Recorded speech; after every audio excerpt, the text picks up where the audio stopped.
Be me 32, working as a communications consultant for tech startups. One evening, I'm at dinner with my friend Rachel and her boyfriend Michael. Michael works construction, something with electrical work. We're talking about the wage gap, and I bring up how women don't get paid fairly for the same work. Michael says, well, in trades, women can make the exact same hourly rate as men from day one. I tell him that's missing the point, that there are systemic barriers keeping women out. Like what? He asks. Like the entire culture is built to exclude us. The hours, the expectations, the way jobs are structured. He shrugs. I work with 2 women electricians. They do fine. 2 out of how many? About 40 on our crew, but that's because not many women apply. I'm getting annoyed now. Maybe they don't apply because they know they won't be welcomed, because the entire system is designed around male bodies and male lifestyles. Michael leans back. Have you ever actually worked a blue-collar job? I don't need to work one to understand the economics and sociology of it, right? But you're making claims about the day-to-day reality without experiencing it. Rachel jumps in, trying to smooth things over. But I'm on a roll now. I don't need to experience every form of oppression to recognize it exists. That's the whole point of analysis and critical thinking. But how do you know what barriers are real versus what you're assuming? Michael asks. Because I can look at the data. Women are dramatically underrepresented in trades. Sure, but you're claiming it's because of how the work is structured. I'm saying maybe there are other reasons. Like what? Biological essentialism? You think women just naturally don't want to do physical work? I think people have preferences, yeah. And I think until you've actually tried the work, you're just guessing about why the gender split exists. This pisses me off because he's being so reductive. So your argument is that I can't have an opinion about labour practices unless I've personally done every job? Not every job. Just maybe don't make sweeping claims about construction work when you've never been on a site. Dinner ends awkwardly, but the conversation sticks with me. Over the next few days, I keep thinking about it. What really annoys me is this idea that I need to prove something. Like my analysis isn't valid unless I have some personal experience. That's not how knowledge works. But then I think, what if I did it? What if I actually worked a blue-collar job for a bit? Not to prove Michael right, but to prove him wrong. To show that the barriers are real and documentable. I start researching. Find out about a local moving company that's specifically trying to hire more women. It's called Metro Movers. They do residential and commercial. I call and talk to the owner, a guy named James. Yeah, we're definitely looking for people. When can you start? What's the training process like? Training? You show up Monday morning at 6 a.m. We'll pair you with an experienced crew. You learn on the job. I hesitate. Is there like an orientation? Paperwork? Paperwork is 15 minutes. Orientation is watching other people move furniture and then moving furniture. Okay, this is perfect actually. Proves my point about lack of structure and onboarding. I tell him I'll be there Monday. Spend the weekend buying work boots and gloves. Rachel texts me asking if I'm serious about this. I tell her absolutely. I'm going to do this for a week, document everything, and write about the experience. Maybe pitch it to some online publications. A week in the trenches, what I learned trying blue-collar work. Something like that. Monday morning, 5:45 a.m. I'm at the Metro Movers warehouse. It's cold and I'm already tired. James introduces me to my crew for the day. There's Tommy, mid-40s, looks like he's been doing this forever. And Benjamin, younger guy, maybe 25. Tommy looks me up and down. You done? This before? No, first day. Cool. Stay hydrated, don't try to be a hero. Ask for help with the heavy stuff. We load up the truck with blankets, dollies, straps. First job is a 1-bedroom apartment, 3rd floor, no elevator. We get there and Tommy starts explaining the process. Assess everything first. Figure out what comes apart, what goes as is. Plan the route. Seems straightforward. We start with boxes. I'm carrying boxes down 3 flights of stairs. After the 4th trip, I'm already breathing hard. Benjamin passes me on the stairs carrying 2 boxes stacked. Pace yourself, he says. It's a marathon, not a sprint. By the time we get to the furniture, I'm already sore. We're doing a couch next. Tommy and Benjamin lift it easily. I take the middle, except I'm not really helping, I can tell. My arms are shaking and they're basically just letting me pretend to carry weight. We get it down the first flight and Tommy calls for a break. You good? He asks me. Yeah, totally fine. Your face is super red. I'm just warm. We keep going. By the time we finish the first job, it's 10 a.m. and I feel like I've been hit by a truck. My hands hurt, my back hurts, my legs hurt. Tommy buys us coffee and breakfast sandwiches. We sit in the truck, eating. So what made you want to do moving? Benjamin asks. I wanted to try something different. Physical work. Different from what? I do communications consulting normally. Tommy laughs. Consulting. That's one of those jobs where you tell other people how to do their jobs, right? It's more complex than that, but sure. So why moving? Why not like warehouse work or something easier? I guess I wanted to challenge myself and also prove a point, but I don't say that part. Well, you picked a hell of a week. We got 3 big jobs lined up. The next job is a 3-bedroom house, full family moving across town. This one takes all day. Furniture, boxes, a whole garage worth of stuff. At one point, we're moving a dresser, and I suggest we should take the drawers out first. Makes it lighter and easier to carry, I say. Tommy shakes his head. Makes it more trips. We keep the drawers in, move it in one go. But isn't that harder on your back? You use your legs, not your back. Here, watch. He demonstrates the proper lifting technique. I try to copy him, but I can feel I'm not doing it right. My back is still taking most of the strain. By 2 p.m., I'm running on pure stubbornness. We stop for lunch, sitting on the truck bumper. The client brings us out water and thanks us. She specifically thanks Tommy and Benjamin by name, barely looks at me. I notice this. Benjamin notices me noticing. She's known Tommy for years. He's moved her 3 times. Oh. We finish the job around 6 p.m. I can barely climb into the truck. Tommy drops me back at the warehouse. Same time tomorrow? Yeah, I say, even though everything in me wants to quit right now. I drive home in a daze. My apartment feels like a palace. I stand in the shower for 30 minutes. My hands are blistered. I didn't bring the right gloves, apparently. I'm too tired to eat dinner. Just collapse into bed. Tuesday morning is worse. My whole body hurts in ways I didn't know were possible. My alarm goes off at 5 a.m, and I actually consider calling in sick, but that would prove Michael's point. That would be admitting I can't handle it. I drag myself out of bed. At the warehouse, Tommy takes one look at me and laughs. Day 2 is always the hardest. I'm fine. Sure you are. Here. He tosses me a bottle of ibuprofen. Today we're doing an office relocation. Cubicles, desks, filing cabinets. Everything is heavy and awkward. We're working with another crew today. There's a woman on the other crew. Her name is Sarah. She's probably mid-30s, built like she does CrossFit. During a break, I try to talk to her. How long have you been doing this? 4 years. Do you like it? Pays well? Good workout. Boss is fair. Do you ever feel like the job isn't really designed for women? She gives me a weird look. Designed how? Like the physical requirements, the way everything is structured. It's moving furniture. It's physical. That's the job. Right. But doesn't that inherently favor men? I mean, some guys are stronger than me. Some guys I'm stronger than. You get better at it over time. But on average, look, she says, cutting me off, I don't really think about it that way. I show up, do the work, get paid. Same as everyone else. But don't you think there are systemic issues?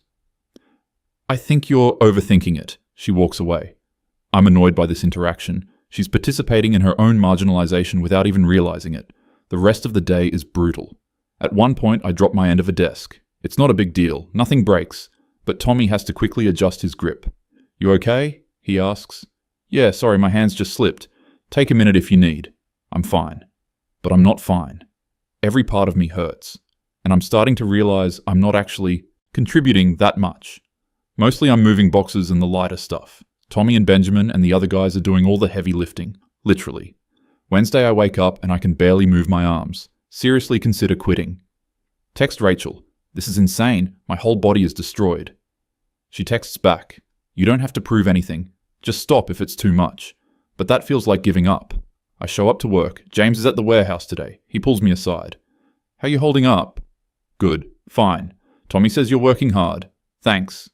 Look, I appreciate you giving this a shot. Not many people make it past day 2, but if this isn't for you, no shame in that. Something about the way he says it irritates me. Like he's already written me off. I'll be fine. Just adjusting. Alright, we got a big job today. Storage unit cleanout.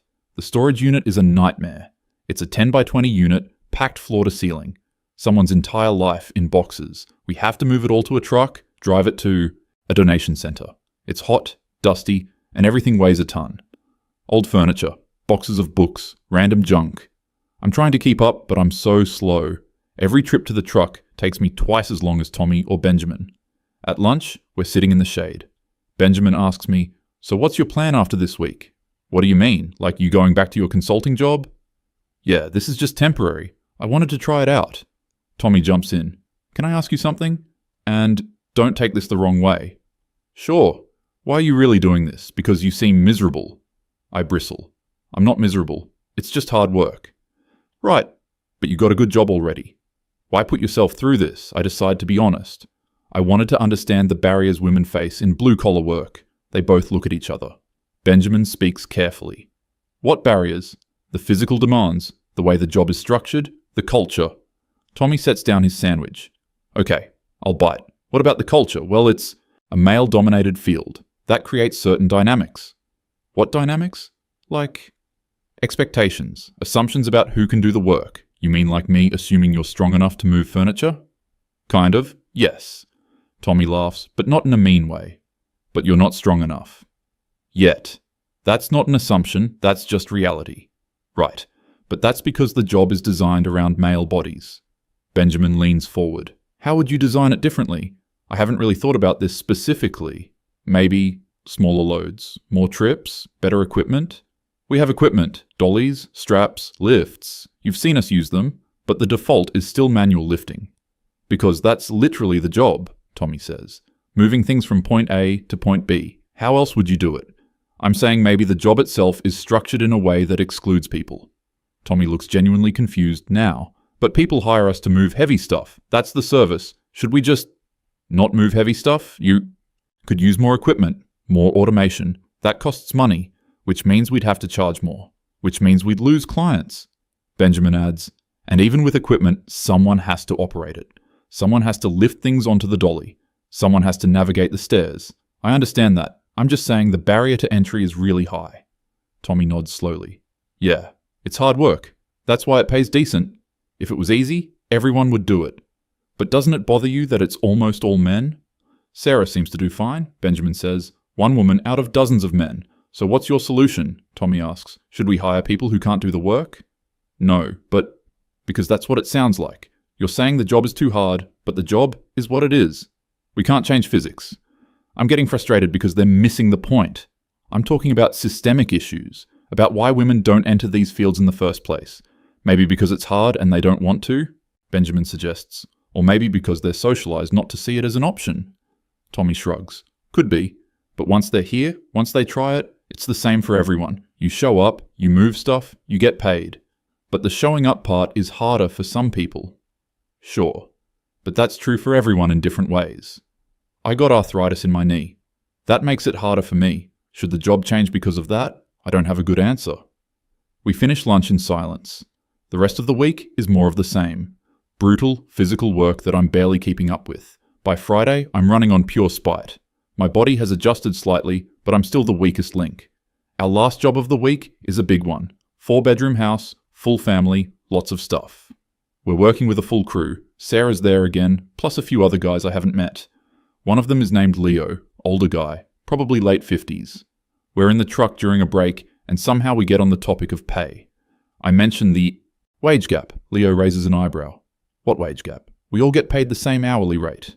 I mean the broader wage gap. Women earning less than men overall. Oh, that. Yeah, I never really bought into that. Here we go. It's documented fact, I say. It's documented that women earn less on average, but that's not the same as for the same work. There are studies that control for occupation and experience, and they show a gap of like, what, a few percent? Which could be explained by negotiation, hours worked, all kinds of things. Sarah jumps in, surprisingly. I negotiated my rate when I got hired. Got an extra $1.50 per hour just by asking. Leo nods. Exactly. That's on you to negotiate. But women are socialized not to negotiate, I counter. So whose fault is that? Leo asks. Should employers just offer more money to people who don't ask? Maybe there should be more transparency. Standard rates. We have standard rates. Starting pay is $18 an hour. But if you prove yourself, you can negotiate up. That's fair. But if women are less likely to negotiate, then that's something women need to work on, Sarah says flatly. I'm not going to make less money because other women don't ask. I'm surprised by her stance. Don't you think there are structural reasons why women negotiate less? Sure, maybe. But at some point you have to take responsibility for yourself. Leo agrees. Look, I got a daughter. I taught her to stand up for herself, ask for what she's worth. That's what parents should do, but not everyone has that support. And that sucks, Leo says. But it's not my employer's job to fix everyone's childhood. The conversation shifts, but I'm still thinking about it. Are they right? Am I making excuses? No. That's not fair to myself. Structural issues are real, even if individuals can sometimes overcome them. We finished the last job around 7 p.m. Friday. I'm dead on my feet. James comes by as we're cleaning out the truck. So, you made it a week. That's more than most. Yeah. You coming back Monday? I haven't really decided. My body is screaming no. But my pride is saying I can't quit. Can I think about it over the weekend? Sure. Let me know by Sunday night. I drive home and collapse. Saturday, I can barely get out of bed. My hands are still blistered despite the gloves. My back feels like it's made of broken glass. I look at myself in the mirror. I've lost maybe 3 pounds. There are bruises on my arms and legs from bumping into furniture. Rachel calls me. So, how was it? Honestly, horrible. Everything hurts. Are you going back? I don't know. Maybe I proved my point already. What point did you prove? I think about this, that it's really physically demanding work. Did anyone say it wasn't? No, but the experience of it, living it, and I don't know, everyone there just acts like it's normal, like this is just what work is. Maybe for them it is. But that's the problem. It doesn't have to be this way. How else would it be? It's moving furniture. Even Rachel is doing this now. You sound like Michael. She laughs. Maybe Michael had a point. You're supposed to be on my side. I am on your side. I'm on the side of you not destroying your body to prove something to people who don't care. Sunday I spend the whole day thinking, do I go back Monday? What have I actually learned? That the work is hard? I knew that already. That I'm not physically capable of doing it well? That's becoming clear. That the people who do it don't see the same barriers I see? That's interesting but frustrating. I think about my conversations with Tommy and Benjamin and Sarah and Leo. They all seem to think the job is fair, that everyone has the same opportunity, but they're missing the bigger picture. Or am I? I decide to call Michael, swallow my pride a bit. Hey, so I did the thing. Worked moving jobs all week. Rachel told me. How was it? Brutal. I'm in so much pain. Yeah, it's tough work. Everyone keeps saying that like it's just an accepted fact. Because it is. That's the nature of physical labor. But doesn't it bother you that it's so hard, that it excludes people? He's quiet for a moment. Can I ask you something? What did you think you were going to find? What do you mean? Like, you went into this with a theory. That blue-collar work is structured to exclude women. What evidence did you find for that? I think about it. The physical demands are really high. Right, because it's physical work. What else? The guys are all stronger than me. On average, yeah. But was anyone a dick to you about it? No. Actually, everyone was pretty nice. Did you get paid less? No. Were you harassed? No.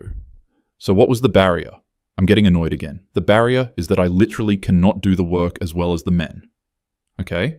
And why is that? Because men are physically stronger on average. Right? So the barrier is biology? I don't like where this is going. The barrier is that the work is structured around male capabilities, but it's structured around the work that needs to be done. Moving heavy things. How would you restructure it? I repeat my points about equipment and smaller loads. He counters the same way Tommy did. More equipment costs money, changes the business model, might not even help that much. Look, he says finally, I think you went into this wanting to find discrimination. And when you didn't find it, you're calling the work itself discriminatory. The outcomes are discriminatory. Almost all men, very few women. But that's not the same as discrimination. That's just different choices and capabilities. Choices that are shaped by society. Maybe, but at some point, don't people have agency? Sarah seems to have agency. She chose this work and she's good at it. Sarah is an exception. Or maybe she's just someone who wanted to do the work and was capable of doing it. And most women don't want to do it because it's hard and there are easier ways to make money. I'm quiet. He continues, gentler now. I'm not saying there's no sexism anywhere. I'm sure it exists in some places. But from what you're describing, it sounds like you worked with decent people doing hard work and paying fair wages. The fact that you couldn't keep up isn't discrimination. It's just reality. So what? Women just shouldn't do this kind of work? Women who want to and can do it should absolutely do it. But we shouldn't pretend that physical differences don't exist, or that acknowledging them is somehow wrong. We talk for a while longer, but I'm barely listening. After we hang up, I feel deflated. Monday morning, I text James. I don't think I'm coming back. Thanks for the opportunity. He texts back, no problem. You gave it a solid shot. Most people don't even try. I spend Monday recovering, physically and mentally. Tuesday I'm back at my consulting job. My desk feels like a throne. My hands aren't blistered. I'm not covered in bruises. Everything is climate controlled and comfortable. One of my co-workers asks where I was last week. Took some time off. Tried something new, like a vacation? Not exactly. I don't really want to talk about it. Over the next few weeks, I keep thinking about the experience. I wanted to write about it, document the barriers, expose the inequities. But every time I try to start writing, I get stuck. What did I actually experience? Hard work that I wasn't capable of doing well. People who were mostly nice and helpful. A job that paid fairly but required capabilities I don't have. Where's the injustice in that? Where's the story? A month later, I'm at dinner with Rachel and Michael again. Michael brings it up. So, you survive your week as a mover? Barely. What did you learn? I think about how to answer this honestly. I learnt that I'm not cut out for physical labor. That's fair. And I learnt that the people who do it don't really see the problems I see. What problems do you see? This is the question I've been struggling with. I guess I see a system that works for some people and not others. Rachel jumps in. But doesn't every job work for some people and not others? I'd be terrible at construction. Michael would be terrible at my job. That's just how different jobs work. But the pay gap, Michael cuts me off gently. You keep coming back to the pay gap, but you experienced a job where there is no pay gap, where you got paid the same as everyone else for the hours you worked, and you still couldn't do it as well. Doesn't that tell you something? That men are built different? I say it sarcastically, but he nods seriously. Physically? Yeah, on average. That's just biology, and that doesn't bother you? That half the population is just locked out of certain work? They're not locked out. Sarah's not locked out. Women who are strong enough and want to do it can do it, but most women don't want to do it because there are better options. Better how? Easier. Better pay for less physical cost. Why would you destroy your body moving furniture when you can make more money consulting? He has a point. I made more in one day of consulting than I did in an entire week of moving.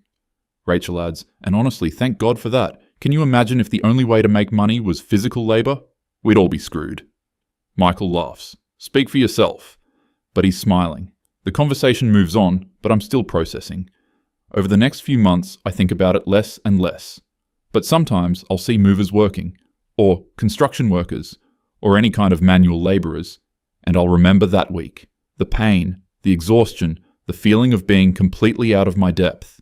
And I'll remember Tommy, and Benjamin, and Sarah, and Leo, people just doing their jobs, not thinking about systemic barriers or structural inequities. Just showing up and moving furniture and going home. Maybe Michael was right. Maybe I was looking for problems that weren't really there. Or at least not in the way I thought they were. The work is hard. Some people can do it, and some people can't. I couldn't. And that's not discrimination, that's just reality. Men really are built different, at least for that kind of work, and admitting that doesn't make me a bad person. It just makes me honest. I think about writing this all up, about publishing my experience, but what would I even say? I tried manual labor, and it was hard, and I quit. That's not exactly groundbreaking, and it doesn't prove what I wanted it to prove. If anything, it proves the opposite, so I don't write it. I just let it be a weird week in my life. A week where I learnt that not everything is systemic oppression. Sometimes a hard job is just a hard job, and sometimes you're just not strong enough, and that's okay.